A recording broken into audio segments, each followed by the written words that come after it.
tara guys, nako kayo kadto. Ay nako kay kaon. Dili na no. Halos kato nga nawala. Dili oh. Nako kaya nakaon sa balod. Kapit na mabot ito sa may mga concrete oh. Diri ko namasin, diri ko sa una nagkitag mga pipila ka mga jewelry. Kung sa una na gituwa bilang tambakan ng pag-una sa no. Ta ko mga pipila ka mga old coins ug mga jewelry ding kaning diri na area.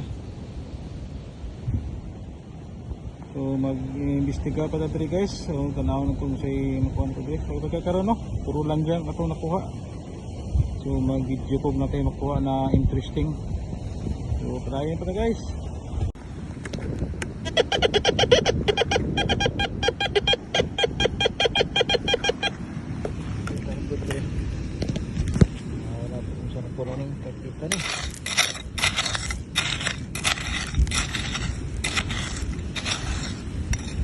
Iron or istigahan na to ni putol sa tuma.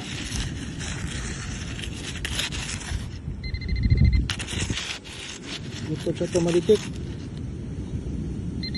ito ang istigahan.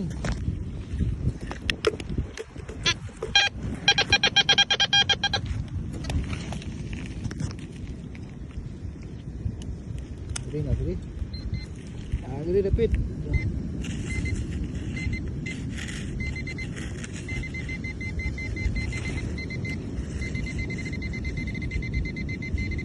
Ay.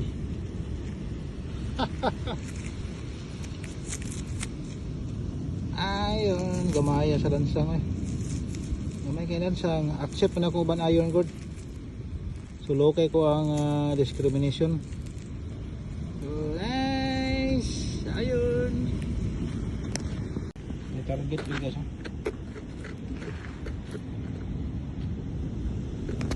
So ang discrimination din ako kay 15 low kayo. Accept na po ban iron. So discrimination 15. Okay guys, ano na ito unsa ni?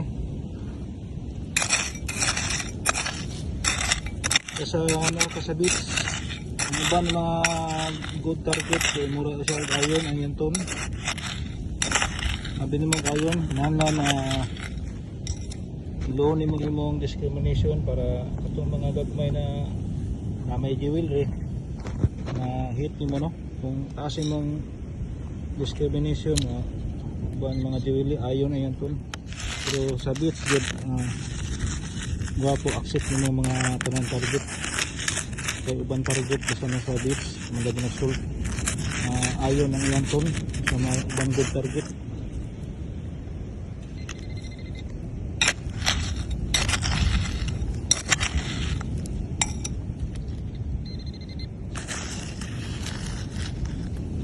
Gamay ni guys ba? Ito guys.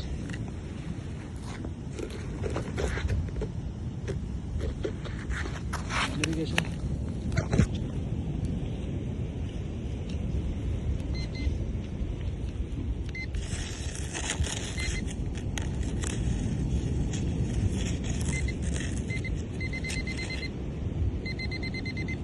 Na.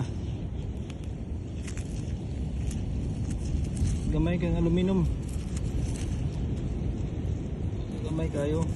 Ngani kagagbay na target, ma-accept nimo kay matakabalo na igagmay na jewelry ning nadala diri no.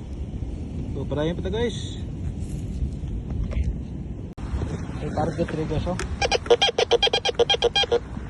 Nasa cracking sounds. Kaniya sabot iron din siya.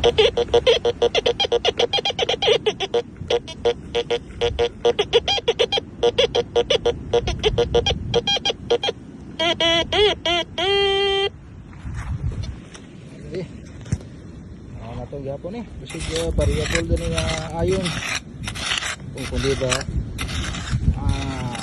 ayon old coins ay mga ayon din na old coins steel na ayon pero old siya anang tanaw na to ni kung mga